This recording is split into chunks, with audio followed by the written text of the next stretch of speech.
Hoş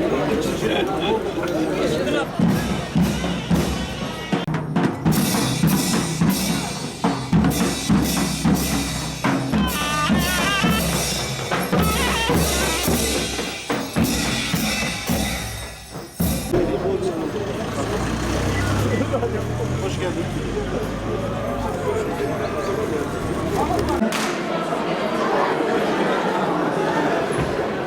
Bilindiği üzere 2008 yılında Birleşmiş Milletler tarafından 2 Nisan Dünya Otizm Farkındalık Günü olarak seçilmiş.